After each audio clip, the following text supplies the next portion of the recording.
कुछ महीनों पहले नेपाल के रिमोट एरिया में 9000 फीट ऊंचे पहाड़ की चोटी पर ये हॉस्पिटल कुछ ऐसा दिखता था। इतनी दूर रहने की वजह से इस कम्युनिटी में बिजली नहीं है, मतलब स्थानीय डॉक्टर्स अच्छे मेडिकल इक्विपमेंट तक नहीं पहुंच पाते और अक्सर उन्हें सिर्फ टॉर्च और बहुत ही बेसिक टूल्स का इस्तेमाल करके अंधेरे में सर्जरीज और कॉम्प्लेक्स मेडिकल प्रोसीजर्स परफॉर्म करनी पड़ती हैं। बेहतर देखभाल की जरूरत पड़ने पर एक बेहतर मेडिकल फैसिलिटी तक पहुँचने में घंटों लग सकते हैं। इन प्रॉब्लम्स की वजह से कई मौत और मिसकैरेजेस भी हुए हैं। तो हमारे long term partners gift power, जिनके साथ हम अपने पिछले 3 फिलैंथ्रोपी वीडियोस में काम कर चुके हैं, उन्होंने डैन और डैरेन को इस समस्या का हल ढूंढने में मदद करने के लिए खोलोग्विन की यात्रा पर चलने को कहा, जहां उनका धूमधाम से स्वागत किया गया पृथ्वी पर सबसे खूबसूरत जगहों में से एक में। पहली सुबह डैरेन की मुलाकात संजय नाम की एक स्थानीय गिफ्ट पावर इंजीनियर से हुई, जिसने उसे नीरा के बारे में एक दुखद कहानी सुनाई। उस गांव की एक महिला जिसने ठंड के मौसम में मेडिकल फैसिलिटीज और इक्विपमेंट की कमी के कारण अपने बच्चे को खो दिया था। उसे सबसे करीब के बर्थिंग सेंटर तक बारिश में चल के जाना पड़ता था और क्योंकि बर्थिंग सेंटर दूर था, इसलिए वो सेंटर तक नहीं पहुंच सकी और उसे बच्चे को खोना पड़ा। और सरकारी फंडिंग की कमी के कारण इस अस्पताल को कम से कम 2030 तक बिजली नहीं मिलेगी। अगर अस्पताल अच्छी बर्थिंग फैसिलिटी के साथ चालू होता तो फिर मामला पूरी तरह से अलग होता। डैरेन जानते थे कि हमें जल्दी कुछ करना होगा ताकि ऐसा दोबारा ना हो, तो वो मेलिसा से भी मिले, ग्रीन प्रोग्राम की फाउंडर, जो इस विशाल प्रोजेक्ट को पूरा करने में मदद करने के लिए ढेर सारे स्टूडेंट्स और वॉलंटियर्स को लेकर आई। जब मैं छोटी थी, मैं मलेशिया में अपने परिवार से मिलने गई। वहाँ मैंने पहली बार समंदर देखा और समंदर तट से जुड़ी चट्टानों को देखा और तब मुझे पहली बार यह एहसास हुआ कि अगर हमें लोगों को प्रकृति की खूबसूरती दिखाने का मौका मिले तो ऐसा करके हम उनके अंदर ऐसा भाव जगा सकते हैं कि जिनसे वो भी प्रकृति की रक्षा करना चाहे। तो हमने अनिवार्य रूप से दुनिया भर से ऐसे छात्रों को लिया है जो सच में अच्छा प्रभाव डालने की परवाह करते हैं और आने वाली पीढ़ियों का परिचय दुनिया की खूबसूरती के साथ कराने में सक्षम होना ऐसा तरीका है जो वाकई में दुनिया को बेहतर जगह बना सकता है। संजय और मेलिसा से मिलने के बाद डैरेन काम करने के लिए और भी ज्यादा इंस्पायर्ड हो गए थे। हम सोलर पैनल्स और बैटरीज लगा रहे थे ताकि अस्पताल को बिजली मिल सके। साथ ही इस कम्युनिटी की सेवा के लिए हम उन्हें इक्विपमेंट्स दे रहे थे, जिससे एक सेफ और मॉडर्न बर्थिंग सेंटर बन पाए।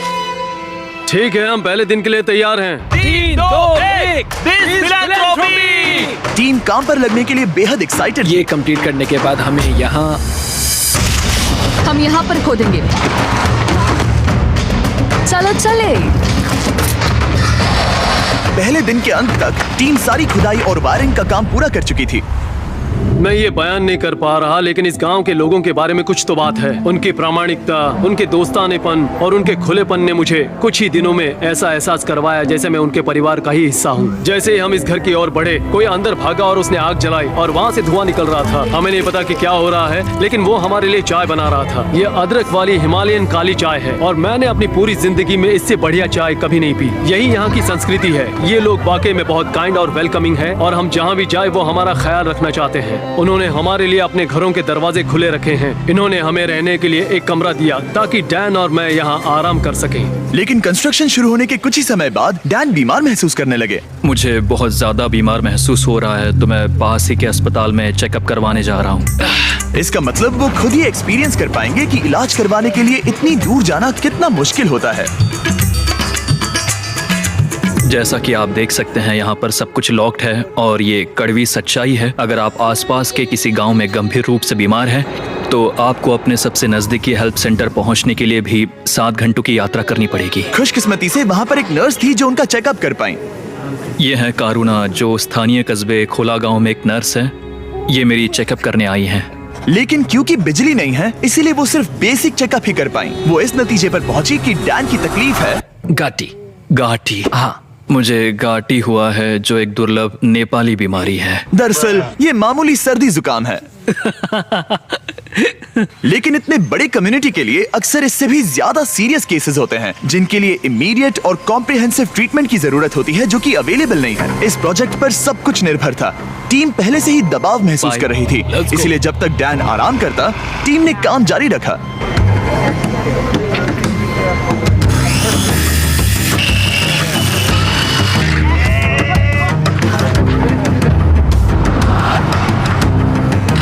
अब जब सपोर्टिंग स्ट्रक्चर तैयार हो गया था, हमने सोलर पैनल्स लगाने शुरू कर दिए थे। संभल के, हाँ, आराम से।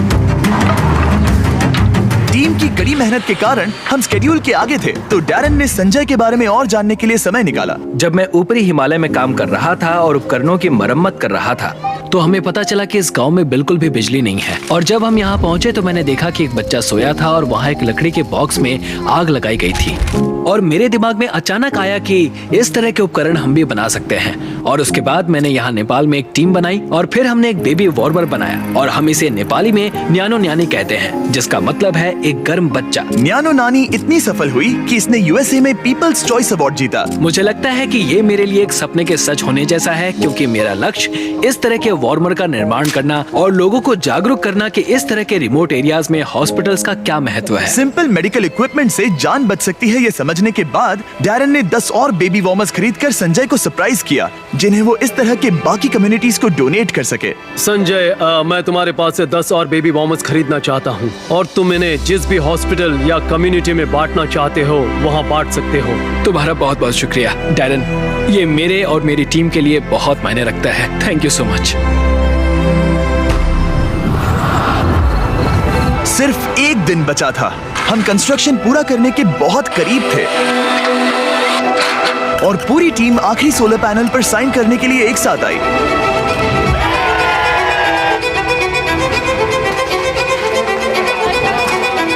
और डैरन को आखिरी बोल्ट टाइट करने का सम्मान मिला। हमने मिलकर बिना बिजली वाली इस टूटी हुई बिल्डिंग को पूरी तरह से एक अस्पताल में बदल दिया, जो इस कम्युनिटी के 16,000 से अधिक लोगों की सेवा करेगा। मैं इस बात का बहुत आभारी हूँ कि हम यहाँ आ पाए और उन्हें एक उपहार दे पाए, जो इन लोगों के लिए और आने वाली इनकी पीढ़ियों के लिए एक सार्थक बदलाव लाएगा। अब रात होने के करीब है और समुदाय को सरप्राइज करने का समय आ गया है। मुझसे और इंतजार नहीं हो रहा। पहली बार लाइट को जल्दी देखने के लिए पूरा गांव अस्पताल के यहाँ इकट्ठा हुआ। सब लोग तैयार हैं? 3, 2, 1।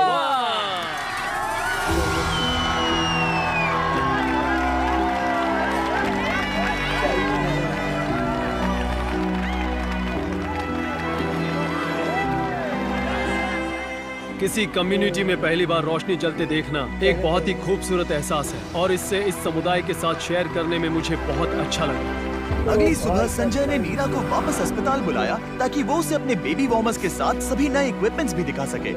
आज उसके अंदर एक उम्मीद जागेगी कि जिस दौर से वो गुजरी, उससे किसी और को कभी गुजरना नहीं पड़ेगा। वो इस बर्थिंग फैसिलिटी के लिए बहुत खुश है। क्यों करते हैं? संजय से बात करने पर हमें पता चला कि भले ही वो नेपाल से हैं, लेकिन वो कभी एवरेस्ट पर नहीं गया और इस विशाल पर्वत को देखना हमेशा से उसका सपना रहा है। इसीलिए आखिरी सुबह हमने उसे एक सुनहरे मौके के साथ सरप्राइज करने का फैसला किया। हम एवरेस्ट के इतने करीब आए हैं तो वहाँ जाना तो बनता ही है। हम संजय को एवरेस्ट पर वहाँ तक ले गए जहाँ तक हेलीकॉप्टर हमें ले जा सकता है। हवा की कमी के कारण डैरन, डैन और संजय वहाँ सिर्फ 2 मिनट ही बिता सके, क्योंकि उसके बाद उन्हें ऑक्सीजन की कमी से हाइपोक्सिया हो सकता था।